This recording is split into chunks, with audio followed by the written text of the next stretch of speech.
Hi everyone. This is the third and final video in the Introduction to Musculoskeletal Disorders section. And in this case, in this video, we're gonna cover bone disorders and surgical procedures, and then finish up with just a little bit with talking about when pain is of musculoskeletal versus internal organ and illness source. So we'll begin with osteomyelitis.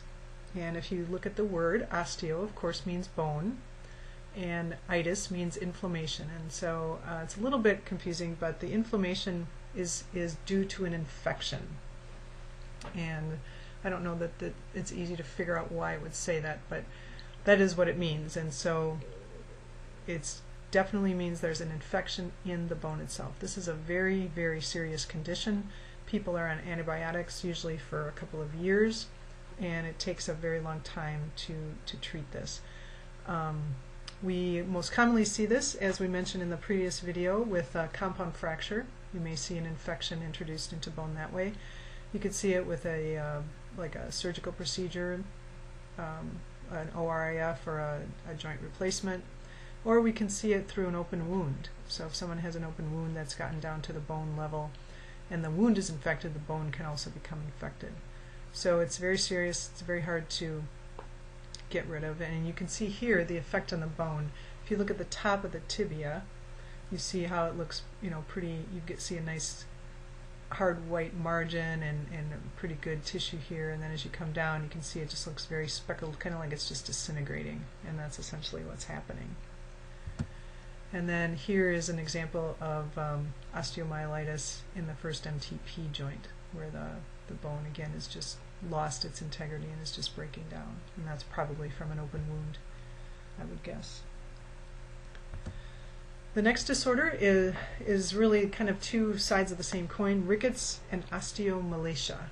So let's take osteo again, meaning bone. Malacia means softening, so it's softening of the bone, and that's what we call it in an adult. We call it osteomalacia, and that's when there's not good mineralization. This isn't like osteomyelitis.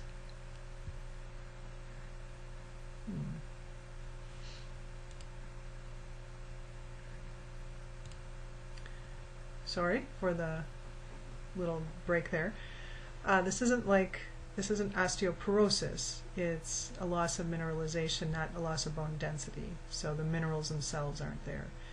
So it results in bone being softer and more malleable, and so you see here a little fracture due to just the kind of buckling or the softening of the bone.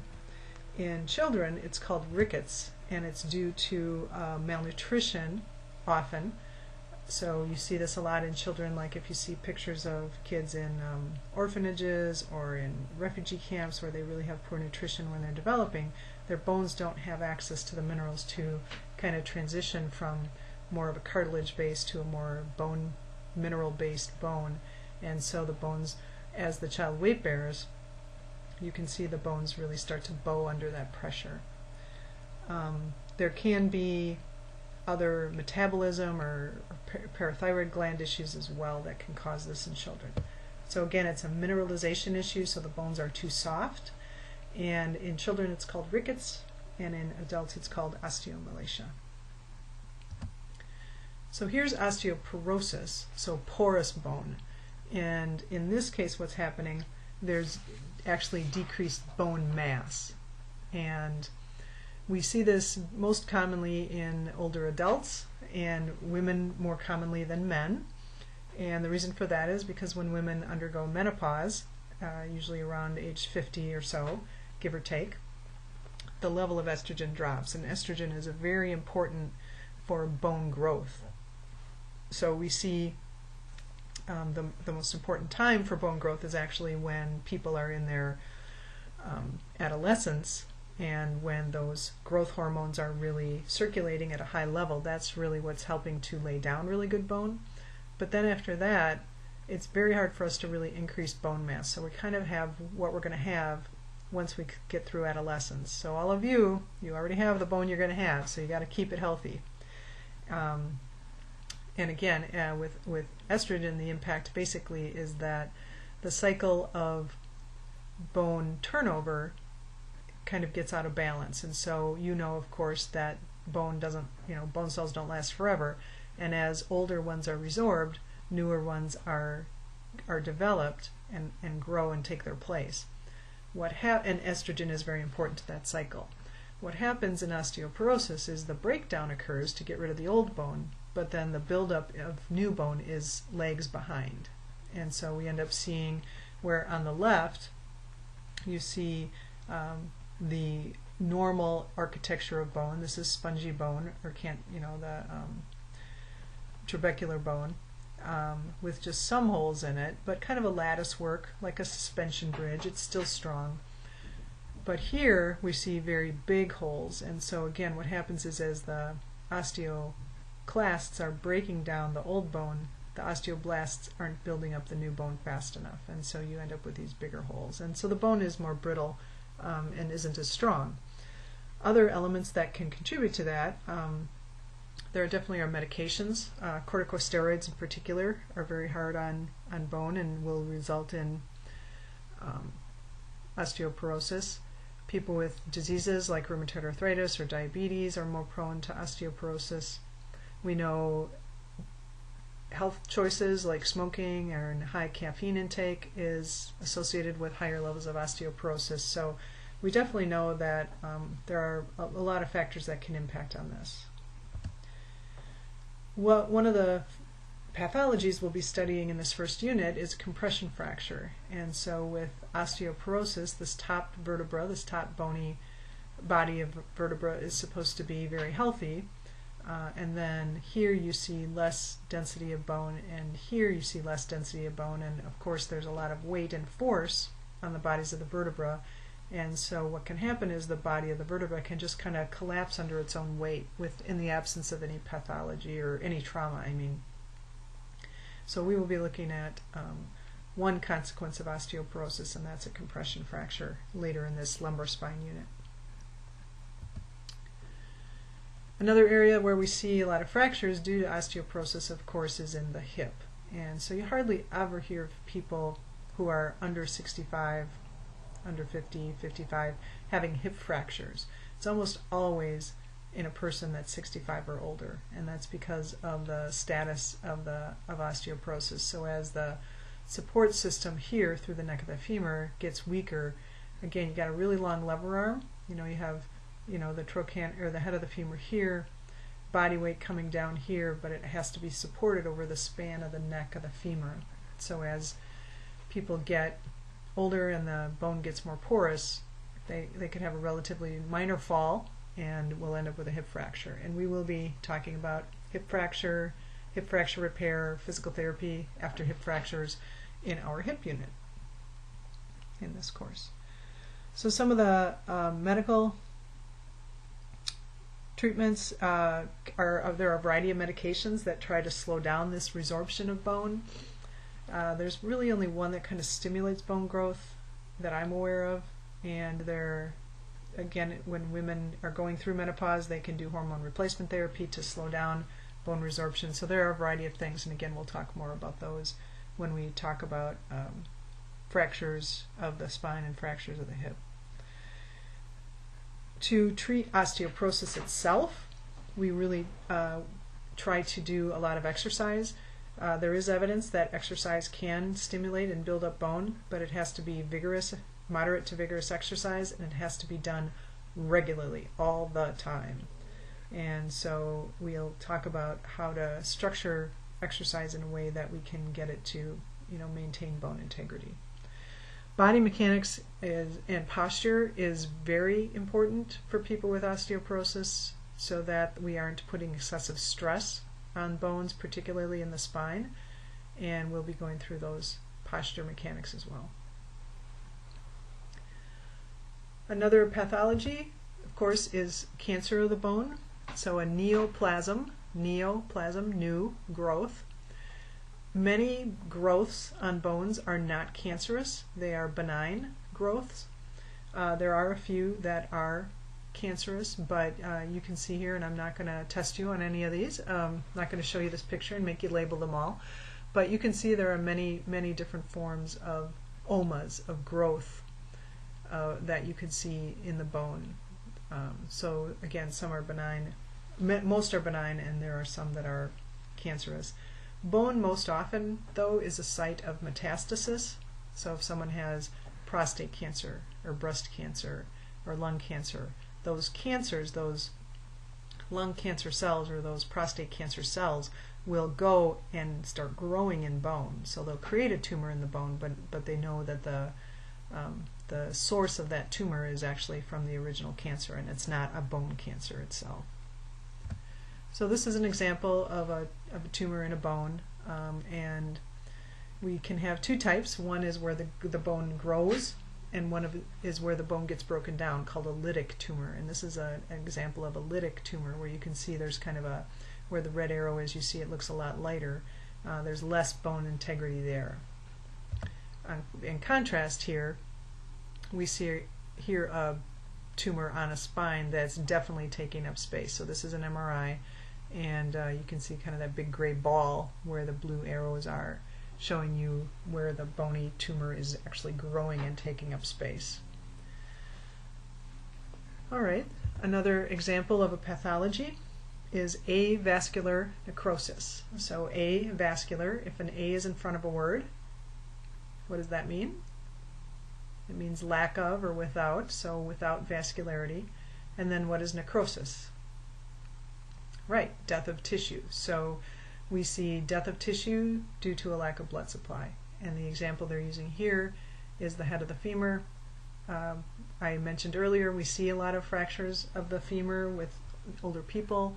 So if the fracture is here through the neck of the femur, all these blood vessels that go up to supply blood to the head of the femur are all going to be disrupted, and they're not going to repair in time to prevent the head of the femur from dying.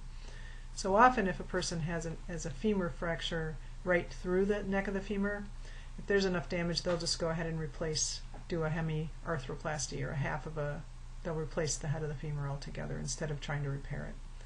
And again, you can see what happens as the blood supply goes away. The head of the femur just kind of dissolves, it just dies, and it goes away too.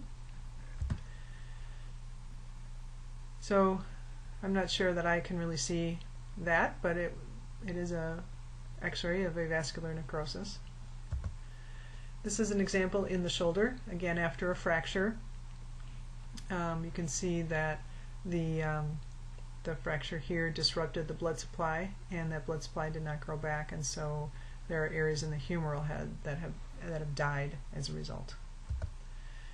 And then some types of medications can cause vasospasticity or vasoconstriction, and in this case they're showing an example of where that occurred, and so this part of the tibia underwent avascular necrosis. I don't think that's as typical. I think we tend to see avascular necrosis more from trauma, but this is another example of a cause. One other thing that you've probably heard of but maybe don't know a lot about is called sickle cell anemia. And sickle cell anemia affects primarily African American populations, and the red blood cells go from kind of a round jelly donut kind of shape to a more sickle or elongated shape. And when they get elongated like that, they can't move through the capillaries. And so again, what we see is in joint areas where the blood cells can't get into the capillaries to supply the bone, then we'll see a breakdown of the bone. Gout is a type of inflammatory arthritis, again, that can also result in disruption of blood supply. So we can see a lot of reasons for avascular necrosis, and we'll be talking about those more specifically with different joint areas. I want to transition now and talk about different surgical procedures that can be done to treat some of the musculoskeletal problems that we've discussed, so with our soft tissue lesions and with our bony lesions. So there are a couple tendons in the body that are prone to rupturing or more commonly ruptured. One is, as you can see here, the biceps tendon, and the other is the gastrocnemius. And so in the case of the biceps tendon, basically what they're doing is when the biceps tendon ruptures, it generally ruptures off of the head, off of the radial attachment, and then the rest of the biceps kind of retracts up. And so if you saw somebody with a ruptured biceps, it would look like they had like a little Popeye muscle in their upper arm. So what they're doing is they're going and they're pulling down that tendon to stretch the muscle back out, and that's what they're doing on the left-hand side. And then on the right-hand side, they're getting it lined up so they can surgically connect it and attach it back into the radius.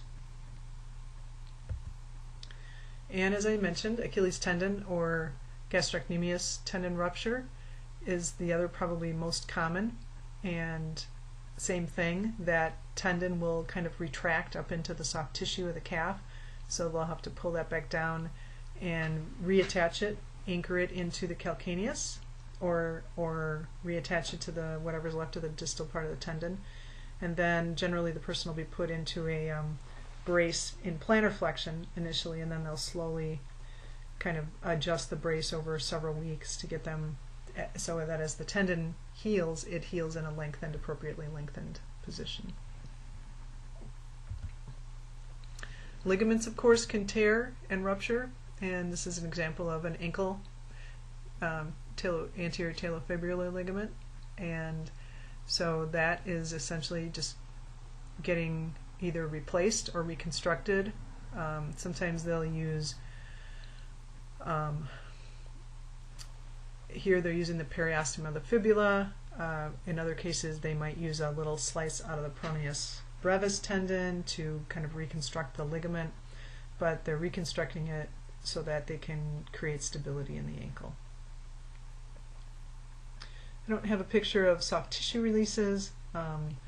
This is when they cut a little line like a Z incision in a tight muscle or tendon, and then if you can picture along that Z line, the tissues can kind of slide along each other and elongate. So they do this frequently for kids, for example, with cerebral palsy, who have a lot of spasticity in their hamstrings and in their plantar flexors. They will do soft tissue releases and then cast them, do some serial casting, so for that prolonged stretch, into an elongated posture so that they can heal and have more functional movement. We have talked a little bit about rheumatoid arthritis. We'll be talking a lot more about it in this course. And one of the characteristics is that the synovium of the joint becomes very inflamed, and it can kind of like turn into the monster that ate Tokyo or something. I mean, it's just the synovium really takes over and invades all the tissues of the joint and really destroys the joint.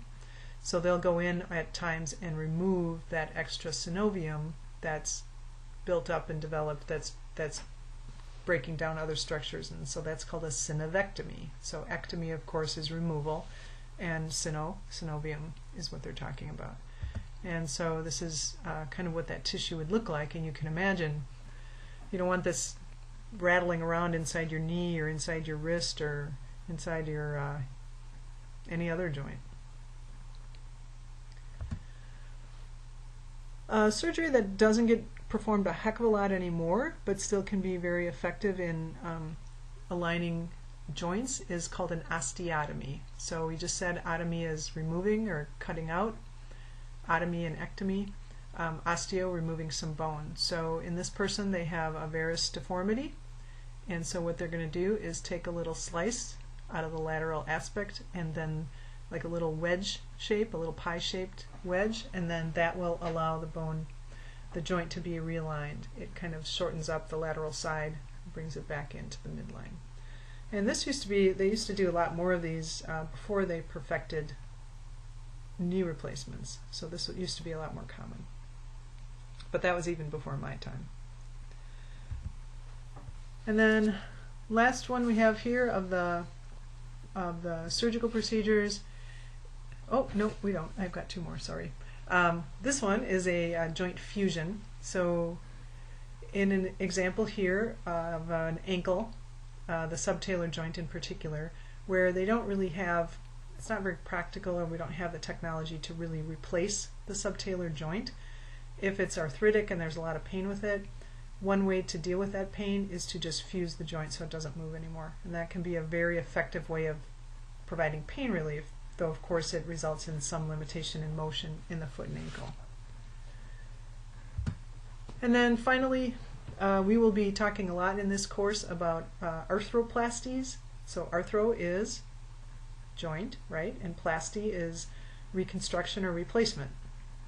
So if you reconstruct something, it's a plasty. So this is an arthroplasty. So knee replacement, hip replacement, we're going to be talking about those in this course of this class. And of course, following any kind of a surgical procedure that we've just talked about, you definitely will see decreased range of motion, muscle weakness, pain, edema. Those are all primary impairments that we are working on because they all, of course, combine to limit people's ability to move around, and so we are often trying to treat those impairments as a way to help to improve their bed mobility, transfers, ambulation, return to sports, return to work, return to other activities. All right, that's the last slide for the disorders, and I just want to talk for a couple of minutes about pathology that might not be related to the musculoskeletal system. And we have touched on this before in other classes, I think at the end of PTA, patient interventions, and a little bit at the beginning of the therapeutic exercise course, that when a person presents to physical therapy and says, my back hurts or my knee is bothering me, we need to make sure that it's pain and problem that's arising from a musculoskeletal source.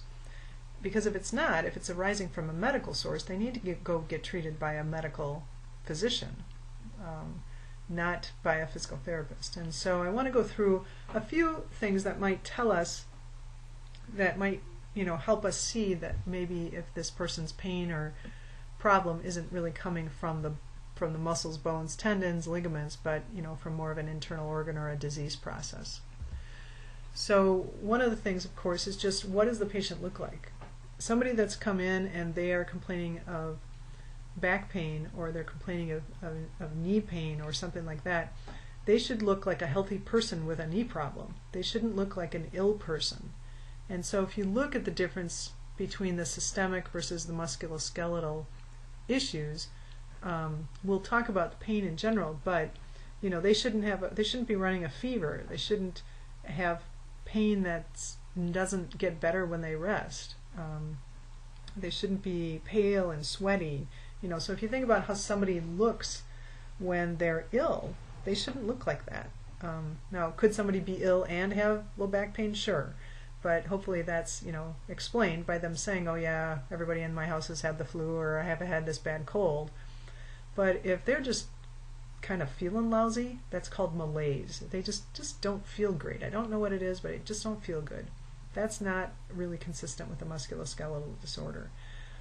Certainly symptoms like unexplained weight loss, excessive fatigue, change in bowel and bladder function is always a big red flag. So those are the types of things we want to be thinking about that might take us into a different thought process. But let's look at pain in particular here, and you can see that on the slide. Usually if you think about pain coming from a musculoskeletal problem, it's generally worse when you're using whatever body part is injured. So let's say that somebody sprained their ankle, all right, and it's swollen and it hurts. Well, it's going to hurt worse if they walk on it a lot, and then it should generally feel better when they rest or when they elevate it.